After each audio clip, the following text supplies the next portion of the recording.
tayo ay matanda na.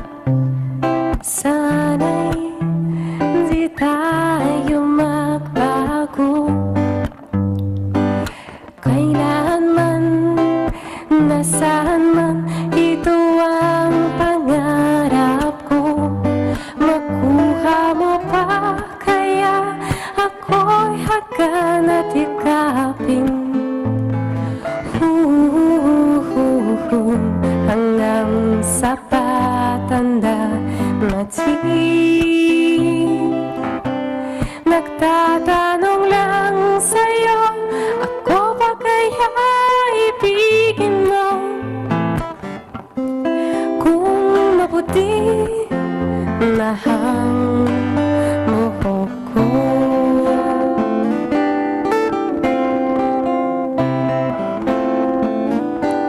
Pagdating ng araw, ang iyong buhok ay puputi na rin. Sabay tayong mangangarap ng nakaraan sa atin. Ang nakalipas ay babalik natin. Ipapaalala ko sa'yo ng aking pangako na ang pag-ibig ko laging sa'yo. Kahit maputi, kahit maputi, kahit maputi na ang buhok ko.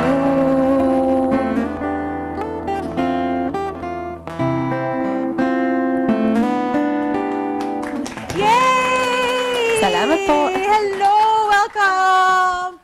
Welcome to Letters and Music. Mga ka-Letters and Music, palakpakan natin si Miss Anna Rabson by Losses. O, diba?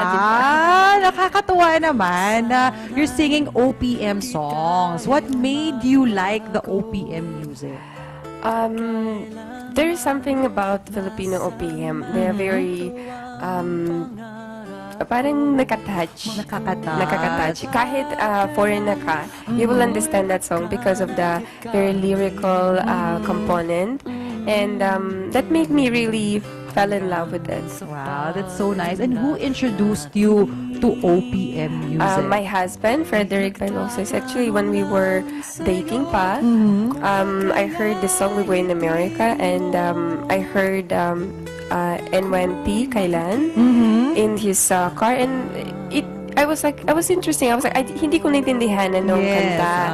At that time, hindi ko naintindihan ng Tagalog. So, but I was playing it, and that made me feel that I want to sing it. Ayun, no. Yun, kaya ka ba na in love kay hubby dahil kinakantahan ka niya ng Tagalog songs? Yes po. Wow, that is so nice. Diba? And syempre naman, the meaning of the songs are very important. Correct. So kahit maputi ng buhok kang, very meaningful song kahit anong age. Yes, kahit tumanda kayo, Yes, magkasama pa rin kayo, di ba? Parang kasama kong tumanda, di ba? Anyway, how different is Russian music from OPM music? It's a little bit different because Filipino OPM, they use a lot of different keys in their songs. Russian, a little bit more simpler construction. Pero about to hear the Russian song, it's a little bit more pop culture in Russian. In Tagalog songs, there's a lot of instrumental, there's a lot of soul music. Ay, pwede ba nating marinig ng konti kung paano yung mga isang Russian song? Di ba? Para naman ma-familiarize kami, para ma-compare lang namin ang konti. You caught me off guard. Hindi ko na-prepare ng Russian song. Nursery rhymes ng Russia. Nursery rhymes talaga. Do you want fast or you want slow? Whatever. A song that will showcase Russian music. Oh my God. Russian people will not understand that if I'll sing it, but just so we can compare, okay. Diba? Ложкой снег мешаем, ночь идет большая. Что же ты не спишь, малыш. Спят твои соседи, белые медведи, спи ты скорей, малыш. Wow. Lullaby to. Oo. I'm Parang, singing that to parang my naiyak daughter. ako dun sa song. Parang naiyak ako sa song. Hindi ko man siya naintindihan. Sleepy song talaga, parang Oo. tulog. Pang lullaby talaga yung Yes. song. Oh, by the way, let's introduce your friend. Yeah, this is Jay O'Malley. Hi, Kuya Jay. Hi. Ayun, oh. Paano kayo nagkakilala ni Ate Ana? My mom and my aunt are close friends with Anna. Oh, I see. And regular, siya yung kasama mo, nag-accompany sa'yo. Wow, that's so nice. Kumakanta ka rin, Kuya?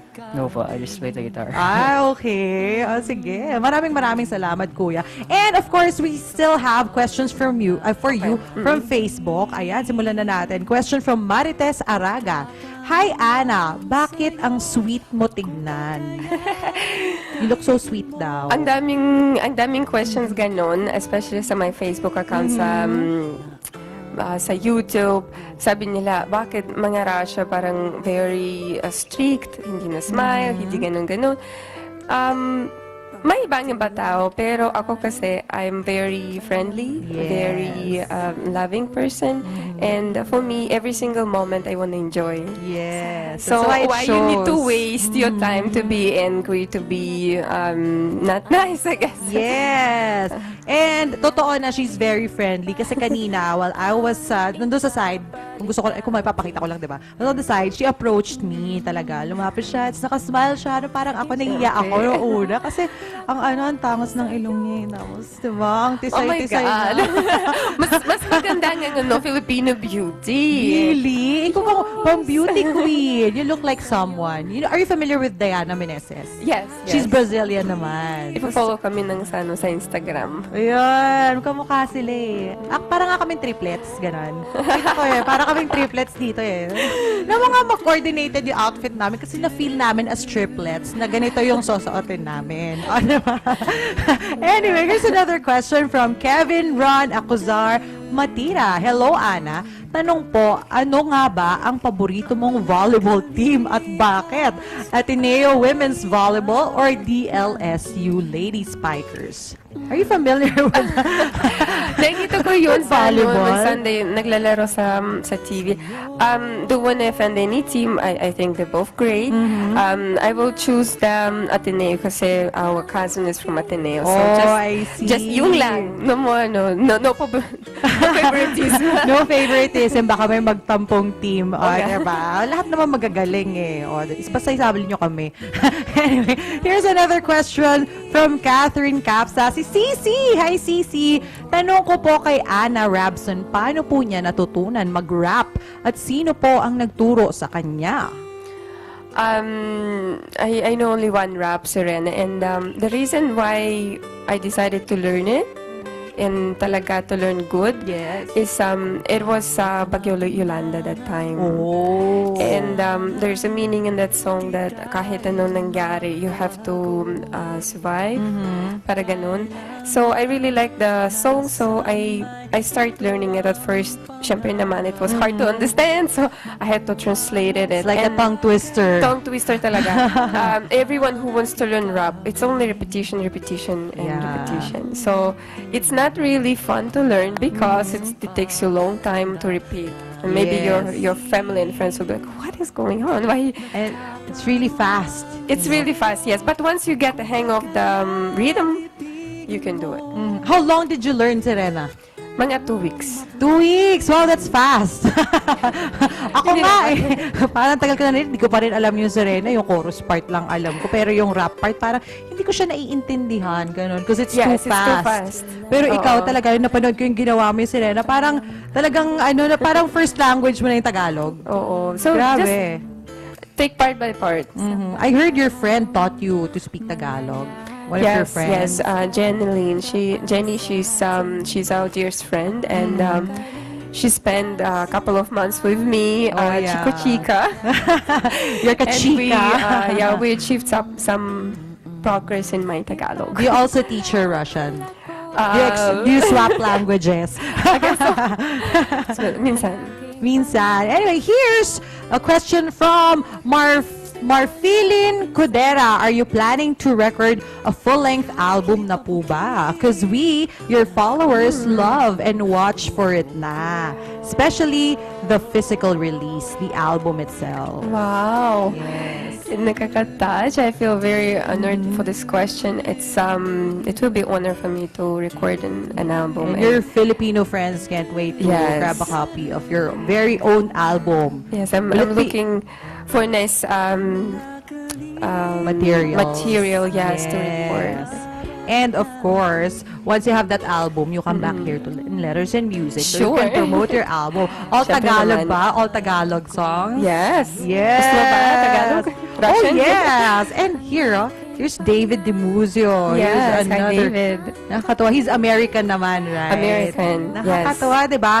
Yung mga foreigner, mahal na mahal nila yung OPM. Oo. Tapos dapat ganun din tayo dito sa Pilipinas. Mas pinakikinggan natin OPM dahil talaga naman music pa lang mas nakaka-touch na. O, di ba? At dahil dyan, wag na natin patagalin pa. Let's hear another song from Miss Anna Rapson. Salamat.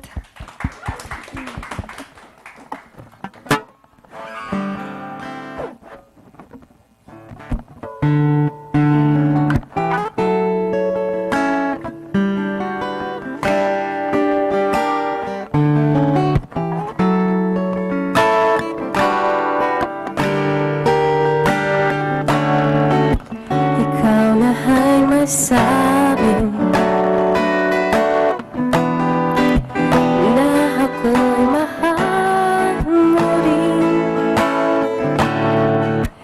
at sinabi mo, oh, ang pag-ibig mo'y di magbabago. Ngunit bakit sa tuwing ako'y lumalapit, ikaw lumalayo?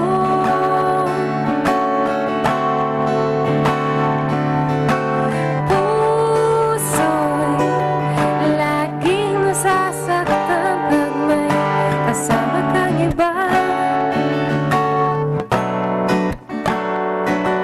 Di ba nila alam tayo'y magsumpaan na ako'y sa'yo at ika'y aking lamang.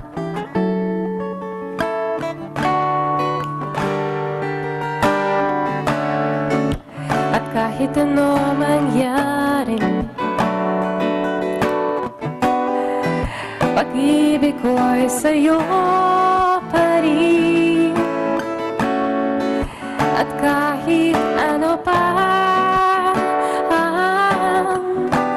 ang sabihin nila, ikaw pa rin ang mahal.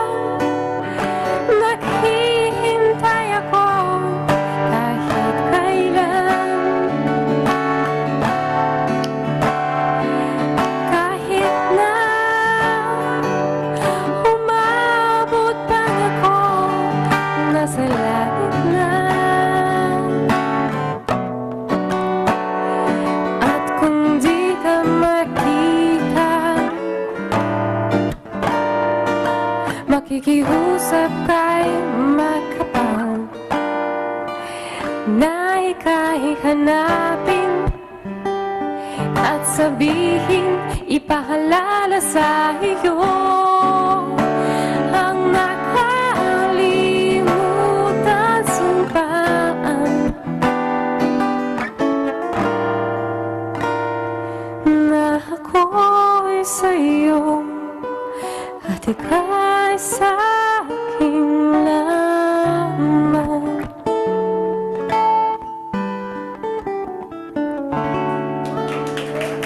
Salamat po.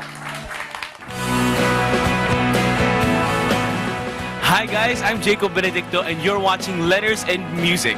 Enjoy!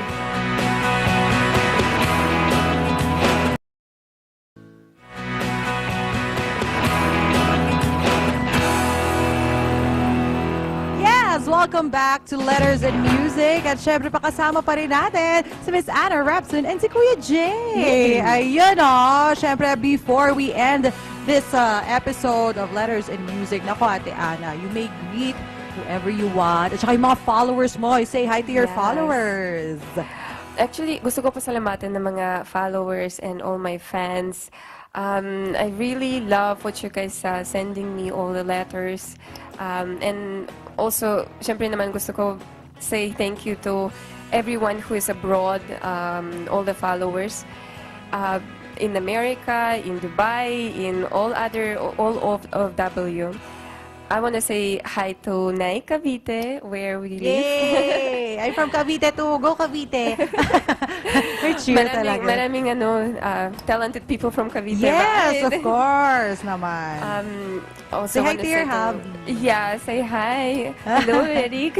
And your two cute kids. They're so cute. Yes. Nakakatuwa. I miss them already. Yeah, dapat dinala mo pala siya dito. Sa school sila. Oo nga, no. Start na ng classes. Yes. And if you have any gigs or shows, yung mga, Okay. TV guestings mo, invite mo na ang mga letters and music natin. Okay. And please do share your social media accounts, Yes. your Facebook, Twitter, Instagram. You can follow me Friendster. on Anna Rapson. It's hard to spell. Rapson. Rabtsun. Yes. Yes, it does. And also follow me on my YouTube account. Also, just type Anna Rapson or Pretty Russian singing Tagalog songs. Oh, yes, indeed. And Pretty. I'm looking forward to learn more songs and to encourage a lot of Filipino for their language. Yes, to love OPM more, Yes. diba? As much as how Anna loves OPM. O, diba? Kuya Jay, do you have any, hi kayo mga friends First, I and wanna thank family? This Letters and Music for having us here in this opportunity. And kay Ma'am Anna po, siya po ang nag-invite sa akin talaga. Ayun, And my parents. Naku, hindi na ako magtataka, Kuya Jay, kung bukas may guesting ka na rin, no? May sarili ka ng guesting. Tapos magkakaroon ka ng sariling album at collaboration with different artists. O, So- diba? Oo, talaga naman. Dito talaga sa showbiz, tulungan talaga tayo dito. And of course, congratulations sa inyo. I saw just a clip of your life story in Wagas. Yes. Sa GMA TV, diba? That's our love story with my husband. Yes, nakakatuwa naman. It was played by Solen Yusef. No? Yes. I was asking your husband kung bakit hindi si Diana, di ba? Magkamukha. Oo. Magkamukha kayo ni Diana. Hindi ko alam. Meneses. Di ba? Anyway, ito mga ka-letters and music na nag-enjoy kayo sa ating interview with Miss Anna Rapson. Siyempre, mamaya, abangan nyo pa si Miss Anna sa Pinas FM. Dahil magchichikahan kami doon, konting-konti lang because I'm also the DJ there. Mamayang 2 o'clock, magkita-kita tayo, magkarinigan pala tayo sa Pinas FM maya-maya lamang. But for now, lagi kayong maging updated sa mga happenings dito sa Letters and Music. Just log on to our Facebook fan page, facebook.com/Letters and Music at mapapanood nyo na din ang mga past segments at episodes ng Letters and Music sa youtube.com/Letters and Music. And, last na to mapapanood nyo din kami at ang iba pang programs ng Net25 via live streaming. Just log on to eagleBroadcasting.net/Net25TV. At dahil dyan, maraming salamat sa lahat ng mga ka-letters and music nating tumutok na naman. At narinig nyo kung gaano kahusay umawit ng Tagalog song si Miss Anna. O, diba? Nakakatuwa dahil dyan. Palakasin lalo ang OPM. Let's love our own music. Ang ganda-ganda ng OPM. Dahil dyan, totoo na to ang taldal ko. Okay, bye-bye. Thank you. Bye-bye.